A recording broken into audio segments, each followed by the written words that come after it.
Hello friends, welcome to my YouTube channel. मैं आप सभी लोगों का अपने यूट्यूब चैनल पर स्वागत करता हूं। जैसा कि आप जानते हैं कि हम मैथ की क्लासेज आपसे ले रहे हैं, तो पिछली मेरी 4-5 क्लासेज जो कि हो चुकी परसेंटेज की, उस पर मैंने बहुत सारे आपके टाइप खत्म ही कर दिए हैं। तो आज मैं एक नया टाइप शुरू करने वाला हूँ, क्या सक्सेसिव, यानी कि क्रमागत, यानी क्रमागत परसेंटेज चेंज यानी सक्सेसिव। इसका हर चैप्टर में बहुत सारा प्रयोग होता है। मोस्ट इंपॉर्टेंट चीज़ है ये सक्सेसिव, क्योंकि इस पर बहुत सारे बेस्ट सवाल हमारे एग्जाम में पूछे जाते हैं, डायरेक्ट पूछे जाते हैं। फार्मूले भी हो जाते हैं, परसेंटेज फ्रैक्शन मान के भी कर सकते हैं और 100 मान के भी। तो सबसे पहले देखिए, मैं समझाना तो सक्सेसिव होता क्या है। जैसे मान लीजिए किसी संख्या को हमने x% बढ़ाया, किसी संख्या को हमने क्या किया x% बढ़ाया, फिर मैंने उसी संख्या को क्या किया y% बढ़ाया मैंने। तो पूछेगा कि सक्सेसिव यानी परसेंटेज इंक्रीज क्या होगा। तो देखिए इसका क्या होता है कि x + y फार्मूला होता है x + y plus x × y/100 प्रतिशत, ये हमारा फार्मूला होता है। फार्मूलों को याद रखें, क्योंकि फार्मूला बहुत ही इंपॉर्टेंट चीज़ है ये। इस पर बहुत सारे हम डायरेक्ट सवाल भी करेंगे फार्मूले पे और बिना फार्मूले के भी करेंगे। तो देखिए मैं इसको समझाता हूँ कि सक्सेसिव, सबसे पहले सक्सेसिव आखिर में होता क्या है। ये तो फार्मूला हुआ कि ये तो फार्मूला हो गया कि x + y plus x × y/100 प्रतिशत, ये तो हमारा फार्मूला हुआ। लेकिन अब सक्सेसिव समझते हैं कि सक्सेसिव होता क्या है। तो चलिए आइए दोस्तों समझते हैं कि सक्सेसिव कहते हैं किसे हैं। जैसे मानिए कि हमारे पास कोई संख्या 100 हो, मैं आपको फार्मूले से बताऊंगा 100 मान के भी और रेशियो से। मैं आपको 3 तरीके बताऊंगा। जैसे मान लीजिए हमारे पास क्या हो 100 यानी 100 कोई चीज़ अपने आप में 100 होती है। मैंने इसे पहले बढ़ाया कितना 20%, कितना बढ़ाया मैंने आपसे 20%। तो 100 का 20% कितना 20 ही होगा। 100 का 20 कितना होगा 20, यानी बढ़ा कितनी हो गई हमारी ये 120 हो गई। कितना हो गया ये 120। और फिर मैंने बढ़ाया इसे कितना 10%, फिर मैंने बढ़ाया कितना इसे 10%। तो कितना देखिए 20 का 10 कितना होता है 12, 20 का आप 10% निकाला कितना होगा 12, 20 का 10 12 होता है। तो यानी कितना बढ़ेगा ये 12, यानी संख्या बढ़ गई कितनी होगी हमारी 132। कितनी होगी हमारी 132। तो देखिए सवाल में क्या है कि पहले किसी संख्या को मैंने 20% बढ़ाया है, फिर मैंने उसी संख्या को 10% बढ़ाया है, तो हमारा जो चेंज आएगा क्या होगा। तो सीधा हम फार्मूले पे कर सकते। देखिए x + y 20 प्लस कितना 30 और x × y यानी 20 और 10 कितना होता है 200 और 200/100 2, यानी कितना आ गया 32। देखिए संख्या हमारे पास पहले 100 थी और 100 से बढ़ के कितनी होगी 32, यानी चेंज कितने का है, संख्या कितनी बढ़ी है 32। ऐसे भी कर सकते हैं और ऐसे भी x + y मान के भी कर सकते हैं। देखिए दूसरा एक चीज़, और फिर इसे हम रेशियो से, देखिए हमारे प्रॉफिट लॉस में ऐसे ही सवाल आते हैं कि 20% और 10% के सामान पर छूट दिया है तो समतुल्य बट्टा क्या होगा। प्रॉफिट लॉस जो मैं पढ़ाऊंगा तो ऐसे सवाल बहुत सारे आपको देखने को मिलेंगे। किसी सामान पे मैं 20% का छूट दे रहा हूँ, क्रमागत छूट यानी सक्सेसिव डिस्काउंट। क्रमागत छूट मतलब सक्सेसिव डिस्काउंट। देखिए एक और तरीका होता है इसका, ये तो हो गया 100 मान के और फॉर्मूले भी हो गया। और मान लीजिए जैसे एक और मैं रेशियो से बता रहा हूँ आपको। जैसे मानिए किसी संख्या को मैंने क्या बढ़ाया, पहले हमने बढ़ाया था 20%, कितना बढ़ाया था मैंने 20%। फिर उसी संख्या को हमने बढ़ाया था 10%। तो पूछ रहा था इंक्रीज क्या होगा। तो 20% का मान कितना होता है 1/5 है। 20% का मान कितना होता है 1/5, यानी संख्या बढ़े कितनी होगी 5 से 6, संख्या बढ़े कितना 5 से 6। और 10% 10 का मान कितना होता है 1/10, संख्या बढ़े कितना 10 से 11, संख्या बढ़ेगी हमारा 10 से 11। अब देखिए 10 × 50 कितना होता है 10 × 5 = 50 और 11 × 6 = 66। तो हम इसको बेस को अपना का 100 बना लेंगे, इसको 100 हो जाएगा हमारा ये, और ये हमारा कितना हो जाएगा 132, 66 × 2 132। और फिर देखिए हमारे पास संख्या 100 थी लेकिन बढ़ा कितनी होगी 32, संख्या बढ़ी कितनी हमारे पास 32। 3 तरीके मैंने आपको बताए हैं, एक ही सवाल को हल करने के मैंने आपको 3 तरीके बताया। अब देखिए मान के चलिए हमारे पास फ्रैक्शन में ऐसे वैल्यू हो, ये तो मान लीजिए वैल्यू आसान है तो हम ऐसे कर लेंगे। लेकिन अगर हमारे पास फ्रैक्शन में आ गई, जैसे मैं कहूँ किसी संख्या को हम बढ़ा रहे हैं कितना 1/12, जैसे किस संख्या को बढ़ा रहे हैं कितना हम 16 से 2/3%, किस संख्या को हम बढ़ा रहे हैं आपका 16 से 2/3%। और फिर उसी संख्या को हम बढ़ा रहे हैं कितना आपका 12 से 1/2%।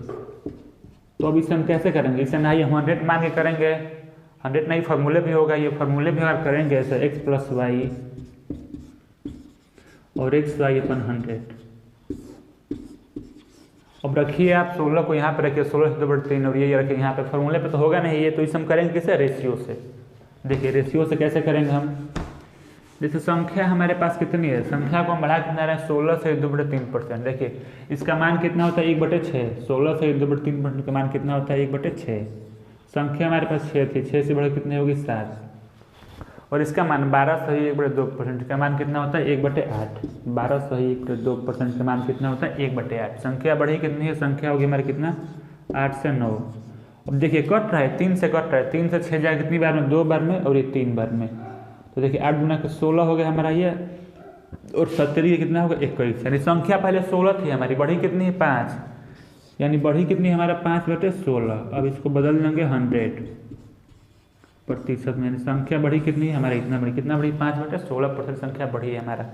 तो मैंने आपको 3 तरीके बताए, इसको फ्रैक्शन में होगा तो हम ऐसे करेंगे, और ज़्यादा इजी हो तो 100 मान के करेंगे, और उससे भी इजी हो तो हम इसे फॉर्मूला जो कर सकते हैं। देखिए अभी से हम सवाल लेंगे, इस पर बेस्ट आए हुए एग्जामों में, अलग अलग एग्जामों में आए हुए हम इस पर आपके सवाल भी कराएंगे, मैं भी सवाल कराऊंगा आपको। देखिए मैं पहला सवाल ला रहा हूँ आपके सामने, पहला सवाल। हेलो देखिए पहला सवाल आएगा आपके बोर्ड पे। जैसे मान लीजिए हमारे पास कोई सवाल हो, जैसे पहला सवाल, किसी का कार्य समय मान लीजिए पहले 15% बढ़ रहा हो और फिर 30% बढ़ रहा हो, तो क्या होगा। जैसे मान लीजिए किसी का 15% बढ़ा रहे हैं, हम कोई कार्य कर रहे हैं, जैसे मान लीजिए आप ही कोई कार्य कर रहे हैं, तब वेतन प्रतिदिन 15% बढ़ रहा हो, फिर 20% बढ़ रहा हो, तो उसे कैसे करेंगे। तो अभी हम उनके बोर्ड पे सवाल लिखेंगे, उसके बाद सवाल हल करेंगे। देखिए पहला सवाल, मोहन का कार्य समय प्रतिदिन 15% तक बढ़ जाता है और उसका वेतन प्रति घंटे 20% तक बढ़ गया, तो उसकी दैनिक आय क्या होगी। देखिए ऐसे सवाल हम बिना पेन उठाए भी कर सकते हैं। इसका आंसर मुझे दिख रहा है कि 38 ही होगा। फॉर्मूले पे आप इसे करेंगे तो इसका आंसर 38 है। देखिए कैसे, पहले 15% बढ़ रहा है, फिर 20%, 15 और 20 कितना 35, और 15 × 20 3, और 3 को भाग 300, 300 को भाग देंगे 100 से 3, 35 3 38। देखिए फार्मूला हमारा ये होता है। फार्मूला में लिखते रहो ताकि आपको याद हो जाए, बाकी फार्मूला एग्जाम में लिखने की जरूरत नहीं होती है हमें। जैसे संख्या कोई मान लीजिए x हो गई बढ़िए, फिर x + y, फिर हमारा x × y/100, तो रखेंगे हम 15 यहाँ पे और 20 यहाँ पे, 15 और 20 35, और 15 × 20 300, 300 को भाग देंगे 100 से 3, और 35 3 38। ये हमारा आंसर हो जाएगा पहला मेथड। अब देखिए 100 मान के कैसे करेंगे इसे, लेकिन ऐसे सवाल में फार्मूला ही आसान होता है। और माना कि उसकी दैनिक आय कितनी, मैंने मान ली कि 100 है, उसका दैनिक आय मान लिया मैंने 100 है, पहले बढ़ा है कितना आपका 15%, तो 100 का 15 बढ़ाएंगे तो बढ़ेगा कितना 15, 115 होगा हमारे पास ये। फिर कितना बढ़े 20 बढ़ रहा है, कितना बढ़े सर 20%, और इसका हम बढ़ाएंगे 20% कितना 23 आएगा, इसका 20% निकालने कितना आएगा 23, यानी बढ़ कितना होगा 138। पहले हमारे पास उसकी इनकम कितनी 100 थी, और 100 से बढ़ कितनी होगी 38, यानी चेंज कितना आया है 38 का, बी ऑप्शन। अब देखिए तीसरा मेथड इसका, ये तो 2 हो गया, तीसरा कैसे करेंगे तो इसको फ्रैक्शन मान के भी कर सकते हैं। देखिए ऐसा फ्रैक्शन से बता रहा हूँ, 15% का मान कितना होता है 3/20, 15% यानी कितना 3/20। कोई संख्या हमारे पास 20 से बढ़ कितनी हो गई 23, 20 से बढ़ कितनी हो गई 23, और 20% कितने 1/5, यानी 5 से 6 कितना हो गया हमारे 5 से 6। देखिए 20 5 कितना होता है 100, और 23 × 6 कितना होता है 138, यानी पहले उसकी इनकम 100 थी, अब 38 हुई, कितनी बढ़ी है 38,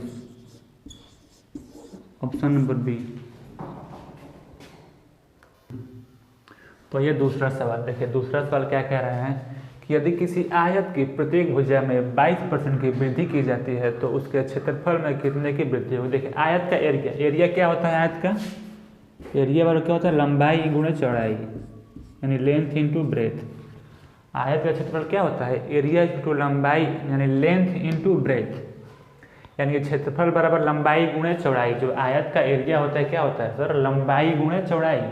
तो इस सवाल में क्या कर रहा है कि यदि किसी आयत की प्रत्येक भुजा में 22% की वृद्धि की जाती है तो उसके क्षेत्रफल में कितने की वृद्धि होगी। तो क्या करना है, यानी सक्सेसिव निकालना है। क्या 22 और 22 का हमें क्या सक्सेसिव निकालना है। देखिए मैंने प्रत्येक भुजा, आयत के प्रत्येक भुजा 22 है। देखिए जैसे हमारे पास ये आयत हो गया, ये क्या हो गया आयत हो गया, यानी ये भी हमारा 22 है, यानी प्रत्येक भुजा 22 है, और ये भी हमारा 22 ही है।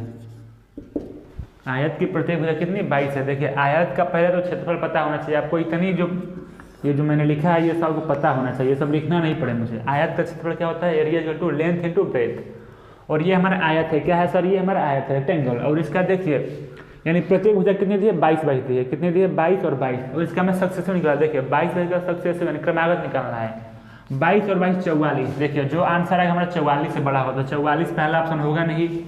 और 22 इंटू 22 कितना होता है 484। 44 और प्लस 484 को भाग देंगे 4.84, यानी कि 48 से। और देखिए 44 और 4 48, जो आंसर जाएगा हमारा 48 के समथिंग जाएगा, तो 50 तो होगा नहीं, और 46 होगा नहीं। डी ऑप्शन हमारा 48, एक ही ऑप्शन होगा हमारा ये। देखिए फिर से एक बार,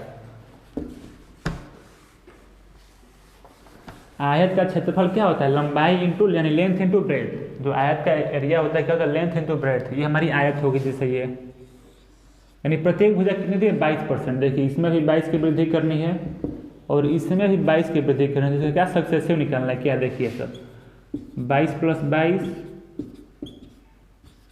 और 22 इंटू 22, ऐसे करके हमें सक्सेसिव निकालना है 100%। तो अब देखिए हम किसी ऐसे हल नहीं, ये लिखना नहीं हमें, ऐसे डायरेक्ट करना है। 22 और 22 44, और 22 और 22 इस बार कितना होता है 484। 44 और प्लस 4.84 यानी 48.4, जो हमारा आंसर रहेगा इतना आएगा, तो 48.84। तो ऑप्शन नंबर डी, सेकेंड का ऑप्शन नंबर क्या होगा डी, यानी आंसर कितना आएगा हमारा 48.84%। ये हो गया आंसर हमारा। देखिए तो आते हैं अपने तीसरे सवाल पे। तीसरा सवाल क्या कह रहे हैं हमारा, कि यदि आयत की लंबाई 11% कम हो जाती है और चौड़ाई 11% बढ़ जाती है, तो उसका क्षेत्रफल कितना परिवर्तित हुआ। देखिए अगर संख्या मतलब सवाल में कहीं भी ऐसा आ गया कि कोई संख्या मान लीजिए कुछ बढ़ रही हो और कुछ घट रही हो, तो इसका आंसर जो हमेशा आएगा घटेगा, माइनस में आएगा। देखिए बढ़ा वाला आंसर नहीं होगा हमारा ये, ना ये बढ़ा वाला आंसर होगा। दो ऑप्शन तो हम ऐसे ही हटा देंगे। कोई भी सवाल ऐसा, कोई भी सवाल आ जाए दुनिया का कोई भी सवाल हो, अगर पहला अगर कहीं संख्या पहले सवाल में बढ़ी रही हो फिर घट रही हो, तो जो बढ़ा वाला आंसर हो इंक्रीज का आंसर नहीं हो, जो भी आएगा हमारे इन्हीं दोनों में से आएगा। तो और एग्जाम में आप 50-50 करेंगे तो हमारे सही होने का चांस रहेगा। देखिए फार्मूला क्या होता है इसका, एक बार मैं फार्मूला बार बार लिखता हूँ ताकि आपको फार्मूला याद रहे। फार्मूला क्या होता है हमारा x + y + xy अपन 100%। ये हमारा फार्मूला हो गया। मैं फार्मूला इसलिए लिख दे रहा हूँ ताकि आपको याद हो जाए। अब देखिए इस पर करेंगे हम, डायरेक्ट लगाइए, फार्मूला नहीं लिखते, डायरेक्ट लगाइए। पहले क्या हो रहा है कि 11% कमी हो रही है। देखिए कमी क्या नहीं, माइनस 11% क्या कमी आ रही है। फिर क्या हो रहा है 11% की वृद्धि हो रही है, कितना +11। और फिर देखिए -11 इंटू 11/100%। देखिए 11 से 11 तो हमारा कट जाएगा ये, और 11 का सक्सेसिव कितना होता है 1.21 की कमी होगी। 11 से कितना 1.21 की कमी होगी। तो ये लिखना हमें नहीं है, ये सीधा हमें आंसर टिक करना। देखिए कैसे है, ये सब नहीं लिखना है हमें। अगर सवाल में जहाँ भी ऐसा है, कोई भी सवाल दुनिया का हो, अगर कोई संख्या पहले सवाल में बढ़ रही हो फिर घट रही हो, तो जो भी संख्या है 11 और 11 इनका सक्सेसिव निकाल के आप भाग देंगे कितना से 100 से। देखिए 11 के स्क्वायर कितना होता है सर 121, इसको भाग देंगे 100 से, कितना आ जाएगा 1.21। ये क्या होगा इंक्रीज होगा, यानी क्या घटेगा ये। तो संख्या है कि हमारी क्या घटेगी, बढ़ने का सवाल ही नहीं है। देखिए ऐसा कहीं भी कोई भी सवाल में होगा, कोई संख्या पहले बढ़े और फिर पहले घटे, तो जो बढ़ा वाला आंसर आएगा ये आंसर नहीं होगा हमारा, सिर्फ जो होगा कमी की आंसर आएगी। तो चेक करें कौन सा होगा। तो जो संख्या हो यहाँ पे कोई भी संख्या हो, जैसे हमारी जगह 18 होता है तो 18 का सक्सेसिव निकालते 3.24 हो जाता है। जो भी संख्या होती है उसका क्या सक्सेसिव निकाल देंगे हम। तो 11 का सक्सेसिव कितना होता है सर 11 के स्क्वायर कितना होता है 121। 11 का स्क्वायर कितना होता है 121, इसको भाग देंगे 100 से, कितना हो जाएगा 1.21। इससे आप एक फार्मूले की तरफ भी समझ देखिए। मान लीजिए फार्मूला नोट कर लीजिए, r²/100%। इसको मान लेंगे कि r है दोनों संख्या, तो r का स्क्वायर निकाल देंगे, उसको 100 से भाग देंगे, आ जाएगा हमारा कितना 1.21%। यानी ऑप्शन नंबर सी, ये हमारा वो तीसरा सवाल।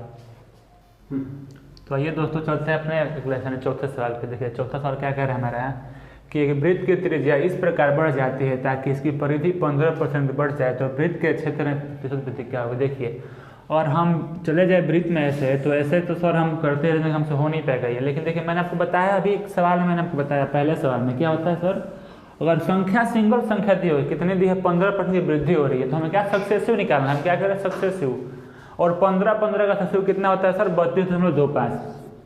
ऑप्शन क्या बी 15 का सक्सेसिव कितना 32.25। देखिए पहले इसका एरिया मैं बता दूं क्या होता है आपका 2πr² होता है, 2πr²। देखिए यहाँ पे 2 और पाई दोनों क्या कांस्टेंट है, यानी इनसे हमें कोई कांस्टेंट है, इनकी वैल्यू नहीं दी है, कांस्टेंट है ये। तो r² निकालना है हमें, क्या निकालना है हमें r²। तो r² क्या होगा यानी 15 का स्क्वायर अपन 100, 15 का स्क्वायर अपन 100, 15 का स्क्वायर कितना होता है, 15 का स्क्वायर अपन 100। देखिए इसको इंक्रीज करना है, एक्स प्लस वाई पे फॉर्मूला पे करना, देखिए यानी 15% ये प्लस 15% ये और प्लस 15 इंटू 15 अपन 100, ऐसे करना है, हमें इंक्रीज करना था इसको, स्क्वायर नहीं निकालना। देखिए अब होगा ये 15 15 30 और 15 का स्क्वायर कितना 225, 100 से भाग देंगे कितना 2.25, 30 और प्लस 2.25 कितना 32.25। देखिए 15 15 कितना 30 और 15 के स्क्वायर कितना 225, तो ये हो जाएगा हमारा 100 से भाग देंगे 2.25, 30 और प्लस 2 32 और ये हमारा 5 होगा, सॉरी हमारा 5 होगा, कितना 32.25, हमारा आंसर नंबर बी हो गया। तो दोस्तों मैं ऐसा करता हूँ कि आपको क्लास अच्छी लगी हो तो लाइक और सब्सक्राइब कर दीजिएगा। तो धन्यवाद।